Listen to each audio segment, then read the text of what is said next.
নয়। এখন তারা ক্ষমতা থেকে উৎখাত হওয়ার পরেও তারা ভারত বানানোর ষড়যন্ত্র করছে। আজকে কি বলছে, এই শেখ হাসিনা অবৈধ প্রধানমন্ত্রী, এই স্বৈরাচারিণী, এই শেখ হাসিনার পুত্র সজীব ওয়াজেদ জয় প্রতিদিন উস্কানিমূলক বিবৃতি দিচ্ছে, ঠিকই ঠিক না? তার মা বলে পদত্যাগ করেছে, আবার সে বলে পদত্যাগ করে নাই। আবার কি বলেছে, ভারত সরকারকে বলেছে, দিল্লি সরকারকে বলেছে বাংলাদেশের বর্তমান সংবিধান যাতে তারা সংরক্ষণ করে। বাংলাদেশের সংবিধান সংরক্ষণ ভারতের সরকার করবে কেন? আবার কি বলেছেন তিনি, 90 দিনের মধ্যে যাতে, আগামী 90 দিনের মধ্যে যাতে বাংলাদেশে নির্বাচন নিশ্চিত করে, এজন্য তাকে তিনি দিল্লি সরকারকে আহ্বান জানিয়েছেন। তো দিল্লি সরকার কি বাংলাদেশে নির্বাচন দেবে? এটা কি দিল্লি? তাহলে বোঝা গেল বর্তমান সংবিধান দিল্লির প্রেসক্রিপশনে হয়েছে, ঠিক না ভাই? এই সংবিধান বাংলাদেশের গণমানুষের সংবিধান নয়। এই সংবিধানকে কাটাছেঁড়া করে এই দিল্লির পরামর্শে, ভারতের পরামর্শে সংবিধান থেকে আল্লাহর উপর আস্থা বিশ্বাসকে তুলে দেওয়া হয়েছে। সংবিধান থেকে তারা ইসলামী চেতনাকে বিলুপ্ত করে তারা এখানে কি করেছে, ধর্ম নিরপেক্ষতাবাদ বসিয়েছে, ঠিক ঠিক না? এই সংবিধান অবশ্যই সংস্কার হবে, পরিবর্তন হবে। শুধু সংবিধান সংস্কার নয়, গোটা বাংলাদেশ সংস্কার হবে। আজকে যারা বাংলাদেশের রাজনৈতিক দলগুলো আছেন, আমরা বলতে চাই কারোর প্রতি আমাদের বিদ্বেষ নাই। আমরা কোনো রাজনৈতিক দলকে শত্রু মনে করি না। আমরা আগেও বলেছি, এখনো বলছি, যারা জনগণের পক্ষে রাজনীতি করবেন, দেশের পক্ষে রাজনীতি করবেন, ইসলামের পক্ষে, মানবতার পক্ষে রাজনীতি করবেন, আমরা তাদেরকে স্বাগত জানাই।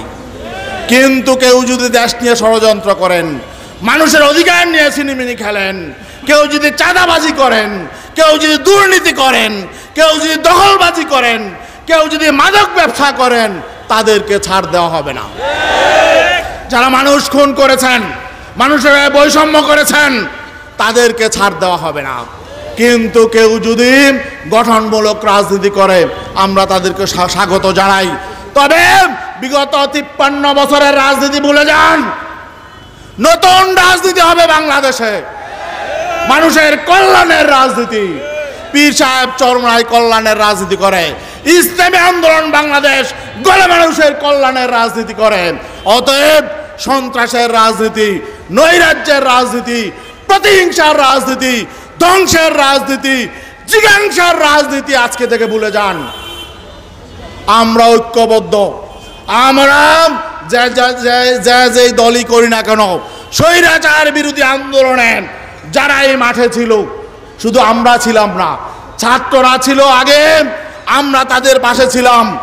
বিএনপি ছিল, জামাতে ইসলামী ছিল, অন্যান্য আরো সংগঠনগুলো ছিল। যারাই এই স্বৈরাচার বিরোধী আন্দোলনে ছিল, সবাইকে শ্রদ্ধা জানাতে হবে। আমরা এই দেশকে আবার বিচ্ছিন্নতার দিকে নিয়ে যেতে চাই না, আমরা বিভক্ত করতে চাই না। আমরা জাতীয় ঐক্য গঠন করে এ দেশকে এগিয়ে নিয়ে যেতে চাই। পীর সাহেব চরমনাই জাতীয় ঐক্যের কথা বলেছেন। যারা দেশ বিরোধী, যারা ভারত, এই দেশকে ভারতের করত রাজ্য বানাতে চায়, তাদের সাথে কোনো আপোষ নাই। তাছাড়া যারা দেশপ্রেমিক শক্তি, ইসলামী শক্তি, জনগণের কল্যাণ যারা চায়, আমরা ঐক্যবদ্ধভাবে আগামী দিনে দেশকে গড়ে তুলব ইনশাআল্লাহ। আপনারা কোনো দল, কোনো রাজনৈতিক দলকে তুচ্ছ তাচ্ছিল্য করবেন না। আমরা মানুষের হৃদয় জয় করে আমরা রাষ্ট্র ক্ষমতায় যেতে চাই নিয়মতান্ত্রিকভাবে। রাষ্ট্র ক্ষমতায় কে যাবে না যাবে আগাম কেউ বলতে পারবে না। জনগণ যাকে রাষ্ট্র ক্ষমতায় নেবে সেই রাষ্ট্র ক্ষমতায় যাবে, ঠিক না ভাই? অতএব জনগণের পাশে আমরা আছি, অতীতেও ছিলাম, এখনো আছি, ভবিষ্যতেও থাকবো। আর যারা সুযোগ সন্ধানী, মানুষের ঘর বাড়ি দখল করে, চাঁদাবাজি করে, সন্ত্রাস করে, তাদেরকে চিহ্নিত করুন। তারা যেই দলেরই হোক, আমরা বলবো যেই আপনারা প্রত্যেকের দলকে সতর্ক করুন, দলীয় নেতা কর্মীদেরকে সতর্ক করুন। আগের রাজনীতি আর ফিরে যাবেন না। জিজ্ঞাসার রাজনীতি খতম করেন, দেশটাকে এগিয়ে নিয়ে যেতে দেন। এবং যারা আমাদের ছাত্র ভাইদেরকে হত্যা করেছে, আমাদেরও অনেক লোক শহীদ হয়েছে, আহত হয়েছেন। নারায়ণগঞ্জেও আমাদের অনেক ভাই আহত হয়েছেন। যারা এসব করেছে তাদের আমরা বিচার চাই। এই অন্তর্বর্তীকালীন সরকারের আমলে এই বিচার হতে হবে। আর নয়তো তারা যদি ছাড় পায়, আগামীতে দেশ আরো অন্ধকারের দিকে যাবে। বিভিন্ন রকম ষড়যন্ত্রের আওয়াজ আমরা শুনতে পাচ্ছি। আমরা মাঠে আছি, মাঠে থাকবো। কোনো ষড়যন্ত্রকারীকে ষড়যন্ত্র বাস্তবায়নের সুযোগ দেওয়া হবে না ইনশাআল্লাহ। আজকে পীর সাহেব চরমনাইর নেতৃত্বে গোটা বাংলাদেশের মানুষ জেগে উঠেছে। আমাদের শাইখে চরমনাই মুফতি সৈয়দ মাহমুদ ফয়জুল করিম, তিনি এই আগস্টের 1 তারিখ থেকে নিয়ে 5 তারিখ বিজয় অর্জনের আগ পর্যন্ত রাজপথে থেকে নেতৃত্ব দিয়েছেন। এখনো তিনি নেতৃত্ব দিচ্ছেন ইনশাআল্লাহ। আমরা চাই আগামী সরকার গঠনেও তিনি নেতৃত্ব দেবেন ইনশাআল্লাহ। সবাইকে আন্তরিক ধন্যবাদ, নারায়ণগঞ্জবাসীকে ধন্যবাদ। আর নারায়ণগঞ্জ কে বলেছিল খেলা হবে?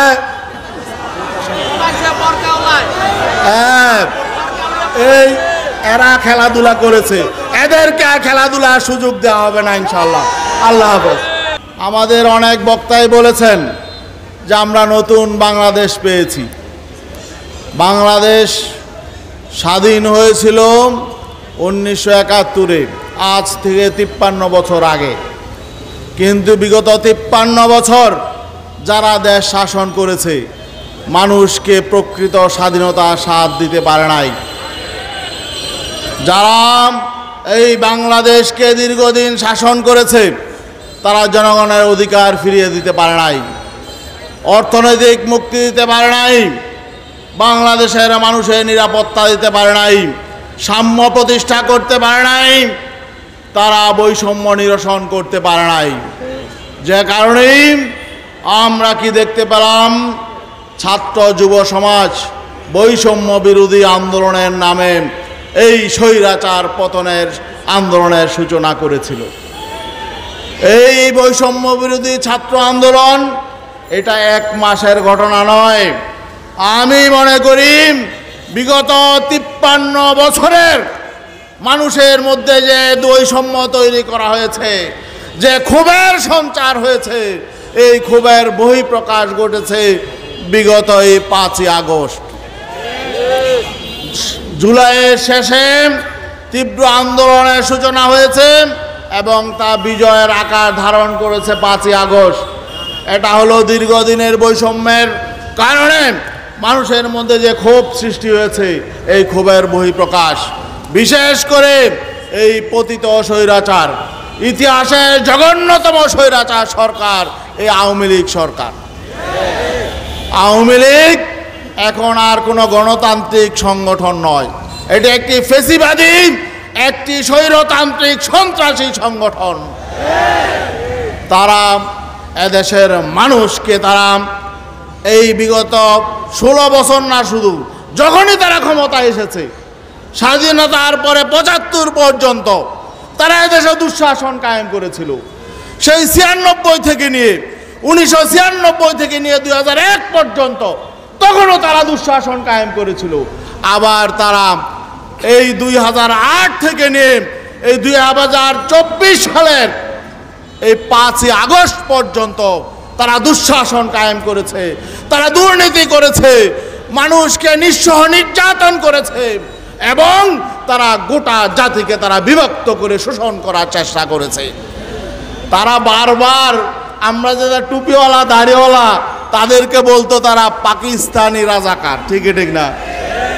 তারা সকল দাড়িওয়ালাকে, টুপিওয়ালাকে, ইসলামপন্থীকে তারা বলতো আমরা নাকি দেশটাকে পাকিস্তান বানাতে চাই।